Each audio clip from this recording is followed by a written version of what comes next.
আজ তোমাদের সাথে শেয়ার করব আমার হাতের তৈরি ফুচকার রেসিপি। হ্যালো এভরিওয়ান, আমি পৌলুমির একটা নতুন ভ্লগে সকলকে স্বাগতম জানাই।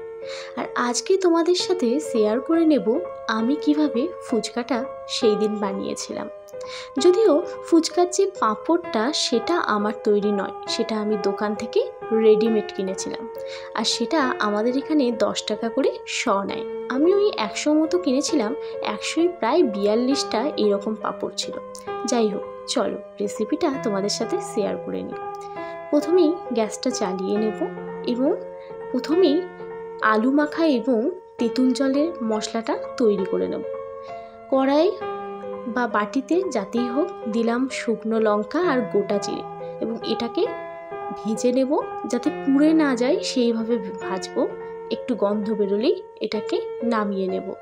নামিয়ে নিয়েই এটাকে ভালো করে কিন্তু ঠান্ডা করতে দেব এবং ঠান্ডা করতে দেওয়ার পর তারপর কিন্তু এই মশলাটাকে ধীরে ধীরে গুঁড়ো করে নেব।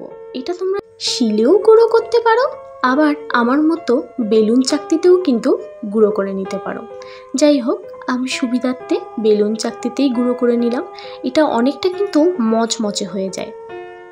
যাই হোক, তাই গুঁড়ো করতে খুব একটা অসুবিধা হয় না, বা তোমরা মিক্সারেও করে নিতে পারো।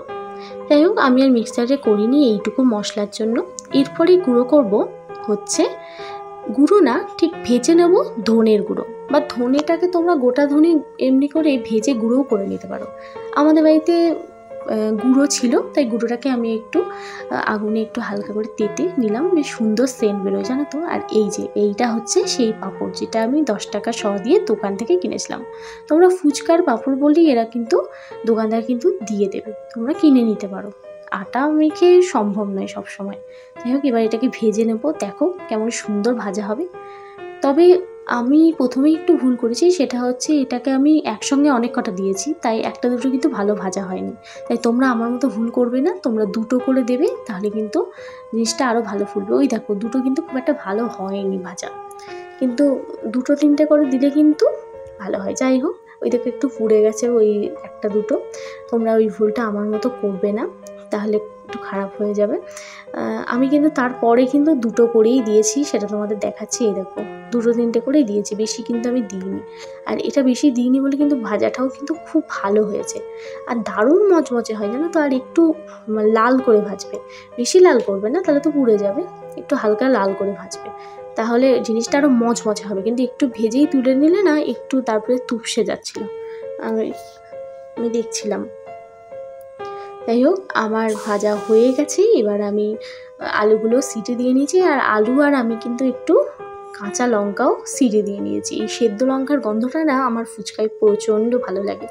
এবার এই খোসাগুলো ছাড়িয়ে নেব আর আলুটাকে ভালো করে চটকে নেব। আর সবসময় বিট নুন ইউজ করবে, ব্ল্যাক সল্ট ইউজ করবে, তাহলে কিন্তু টেস্ট সবসময় বাড়বে এইসব রান্নায়, মুখরোচক খাবারে।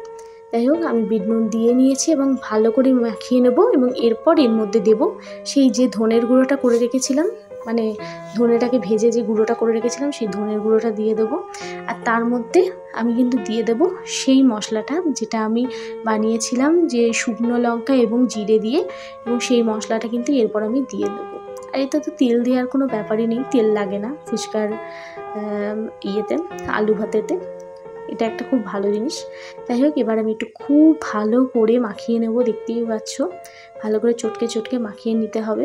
এর মধ্যে কিন্তু তোমরা একটু শসা, একটু ছোলা বা একটু মটর দিতে পারো সেদ্ধ করে, তাতে আরও কিন্তু টেস্ট বাড়বে। আমি আর দিইনি, কারণ আর আনতে যাওয়া হয়নি। আর একটু ধনেপাতা দিলে তো আর কোনো কথাই হয় না, তাহলে তো আরও টেস্টি হবে। যাই হোক, দেখছো ভালো করে মাখিয়ে নিচ্ছি। আমার আজকে ভিডিওটা এডিট করতে গিয়েও জিভ দিয়ে জল বেরোচ্ছিলো, সেদিনকে এত ভালো হয়েছিল। আর দিয়ে দেবো দেখো একটু গন্ধরাজ লেবু, এটা আমার বান্ধবীর কাছে গন্ধরাজ লেবু, দারুণ সেন্ট। আর একটু কাঁচা পেঁয়াজ দিয়ে দেবো। আমি যখন কলেজে পড়তাম না, তখন কলেজের সামনে মানে এইরকম পেঁয়াজ দিয়ে আলু ভাতে মাখাতো, এত টেস্ট লাগতো। যদি আমাদের এইদিকে খুব একটা কাঁচা পেঁয়াজ দেওয়া হয় না আলু মাখাতে, নিরামিষ ফুচকাটাই বেশি হয়, কিন্তু এইটা আমার খুব ভালো লাগতো, ওই জন্য আমি এইটা দিয়েছি। যাই হোক, আর এর মধ্যে দিয়ে দেবো কিন্তু একটু চাট মশলা। চাট মশলাটা তোমরা দিতেও পারো, অপশনাল, ঠিক আছে। তোমরা দিতেও পারো, নাও দিতে পারো, তবে আমি একটু দিলাম, জাস্ট জিনিসটা আরও সুন্দর, বেশ চটপটা খেতে হবে বলে। একটু টক টক ভাব হলে তো জিনিসটা আরও ভালো হয়। আর তোমরা কিন্তু লঙ্কার গুঁড়ো হালকা দিতে পারো, আমি দিইনি, কারণ আমার দিদির মেয়ে ছোটো তো ওই জন্য। এবার দেখো তেঁতুল জলটা বানিয়ে নিচ্ছি।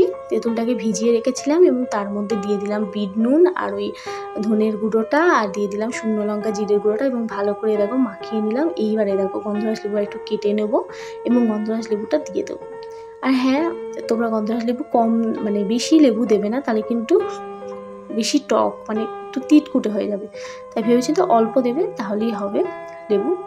যাই হোক, আমার জলটা অনেকটা ছিল তাই আমি দিয়েছিলাম লেবুটা। মানে এত ভালো হয়েছিল কি বলবো, এই জলটা অসাধারণ খেতে হয়েছিল। এর মধ্যে যদি একটু ধনেপাতা পড়তো আর কিছু ব্যাপারে ছিল না। আমি একটু পেঁয়াজটা বললাম অপশনাল, তোমরা দিতেও পারো, নাও দিতে পারো। যাই হোক, এবার এর মধ্যে কিন্তু আমি একটু দিয়ে দেবো চাট মশলা। চাট মশলা দিলে একটু চটপটা হবে বলছিলাম, তাই জলের মধ্যে তোমরা এটা দিতেও পারো, নাও দিতে পারো। আর হ্যাঁ, তোমরা একটু লঙ্কার গুঁড়ো দিয়ে দিতে পারো। আমার দিদির মেয়ে ছোটো বলে আমি লঙ্কার গুঁড়ো কোনো কিছুতেই দিইনি, ও খেতে পারে না, ও ঝাল লাগে বলে। তোমরা একটু লঙ্কার গুঁড়ো দিয়ে দেবে, তাহলে কিন্তু তোমাদের আরও ভালো লাগবে। যাই হোক, আমার কিন্তু তেঁতুল জল রেডি হয়ে গেছে, আলু মাখা তেঁতুল জল দুটোই রেডি হয়ে গেছে এবং ফুচকাও তৈরি হয়ে গেছে। এই দেখো বসে পড়েছি একদম ফুচকা নিয়ে, দেখতেই পাচ্ছে। এবার ফুচকা ফাটিয়ে তোমাদের দেখাবো কেমন মচমচে হয়েছে। একদম মচমচে হয়েছে, দেখেই তোমরা বুঝতে পারছো একদম মচমচে ফুচকা। এবং এবার আলু দিয়ে খাবার পালা। বুঝতে পারছি তোমাদের মুখেও জিভে জল, মানে তোমার জিভে জল পড়ছে তোমাদেরও। যাই হোক, তার জন্য কিন্তু তোমাদের রেসিপিটা দেখে বাড়িতে বানাতে হবে এবং খেতে হবে। আর যদি কেউ দোকান থেকে খেতে চাও নিশ্চয়ই, সেটাও তো আলাদা বিষয়, কিন্তু বাড়িতে এমনি করে বানিয়ে খাবার মজাটাই আলাদা। আর এই দেখো আমরা বসে পড়েছি। আর সেই দিন না, মানে এত সুন্দর বাইরে বৃষ্টি পড়ছিল, আর এরকম বৃষ্টিখর দিনে এইরকম সুন্দর বাইরে বৃষ্টি পড়ছে, এরকম ওয়েদারে মানে ফুচকা খাওয়ার মজাটাই আলাদা। আর আমার মুখ দেখে বুঝতেই পারছো কতটা ভালো হয়েছিল।